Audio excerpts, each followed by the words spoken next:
राष्ट्रवादी काँग्रेस शरदचंद्र पवार पक्षात मोठी राजकीय घडामोड घडण्याची शक्यता आहे।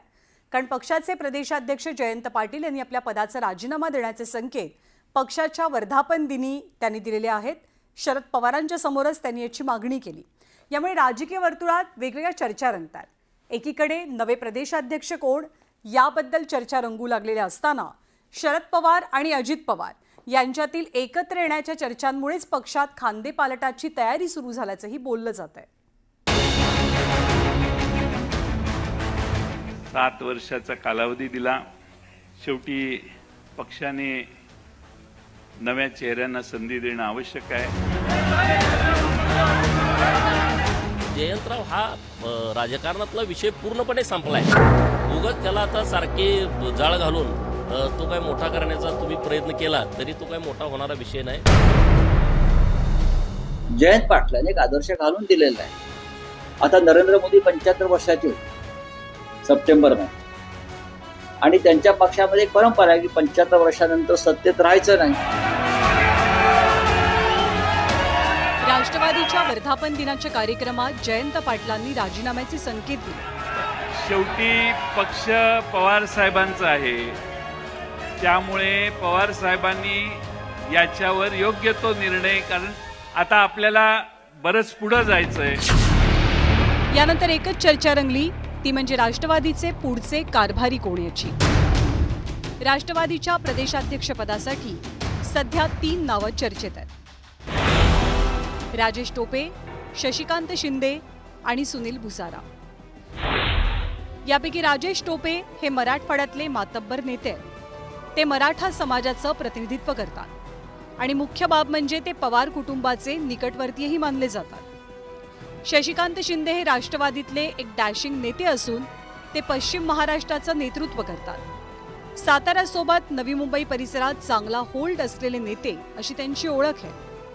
तर सुनील भुसारा राष्ट्रवादीचे माजी आमदार असून ते आदिवासी समाजाचे आहेत। रोहित पवारांसोबत त्यांची जवळीक असून ते तळागाळातले कार्यकर्ते मानले जातात। या 3 चेहऱ्यांची चर्चा राष्ट्रवादीच्या नवीन प्रदेशाध्यक्षपदासाठी जोर धरतानाच विद्यमान प्रदेशाध्यक्ष जयंत पाटलांवर त्यांचे कट्टर विरोधक असलेल्या गोपीचंद पडळकरांनी तुफानी टीका केली आहे। आणि ही टीका करताना पडळकरांनी जयंत पाटलांच्या राजकीय कारकिर्दीवरतीच काही प्रश्न उपस्थित केले। जयंतराव हा राजकारणातला विषय पूर्णपणे संपलाय। उगाच त्याला आता सारखे जाळ घालून तो काय मोठा करण्याचा तुम्ही प्रयत्न केला तरी तो काय मोठा होणारा विषय नाही। तो आता पूर्णपणे दिवा विजताना मोठा होतो तसा तो झालेला आहे। आणि हा पळ काढणारा माणूस आहे, हा रणांगणात टिकणारा माणूस नाही। हा अनुकंपावरती भरती झालेला कार्यकर्ता असल्यामुळं हा काय लढाऊ नाही। या जयंतरावनी कुणासाठी संघर्ष केला नाही, एखादा दिवस जेलमध्ये गेला नाही, एखादा मोठा प्रोजेक्ट सांगली जिल्ह्यासाठी आणला नाही। एवढे वर्ष ते महाराष्ट्राच्या राजकारणामध्ये VIP कॅबिनेट मंत्री म्हणून राहिलेत, परंतु एक ते प्रोजेक्ट सांगू शकत नाहीत। खरं तर जयंत पाटलांनी प्रदेशाध्यक्ष पदावरनं पायउतार होण्याचे संकेत दिल्यानंतर सर्वांचे लक्ष लागलेलं ते शरद पवारांच्या भूमिकेकडे। कारण राजकारणात भाकरी फिरवण्यात तरबेज असलेले शरद पवार आगामी पालिका निवडणुकांच्या आधी प्रदेशाध्यक्ष बदलणार का याची उत्कंठा वाढली आहे। पण सध्या तरी पवारांनी जयंत पाटलांसंदर्भात आस्ते कदमचं धोरण स्वीकारल्याचं दिसतंय। माझी खात्री की जी नेतृत्व करणारी राज्याची या ठिकाणी जी फळी आहे ती याच्यामध्ये सुरुवात सगळ्यांच्या फाशीची राहील।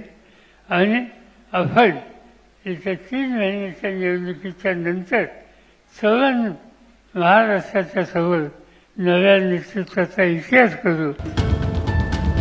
शरद पवारांनी जरी सबुरीचं धोरण स्वीकारलेलं असलं तरी जयंत पाटलांच्या राजीनाम्याची ही चर्चा संजय राऊतांनी थेट पंतप्रधान नरेंद्र मोदींच्या दिशेनं वळवली। वरिष्ठ नेतृत्वानं तरुण नेतृत्वाला संधी द्यायला हवी असं म्हणत त्यांनी येत्या सप्टेंबर महिन्यात पंतप्रधान मोदी वयाची 75 पूर्ण करतायत याची आठवण करून दिली। जयंत पाटलांनी एक आदर्श घालून दिलेला आहे।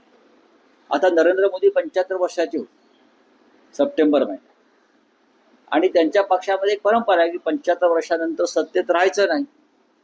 त्याच्यामुळे देशाच्या नजरा या पंतप्रधानांच्या निर्णयाकडे आम्ही पाहू ना।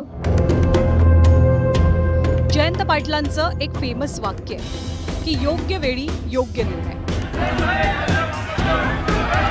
त्यांच्या राजीनाम्याच्या संकेतादरम्यान या वाक्याची प्रकर्षानं अनेकांना आठवण आली. जयंत पाटलांची गणती राजकीयदृष्ट्या चाणाक्ष आणि हुशार नेत्यांमध्ये होती.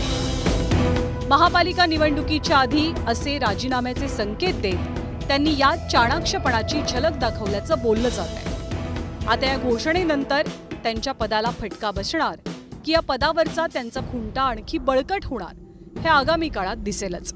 Bureau report, news 18 Lokmat.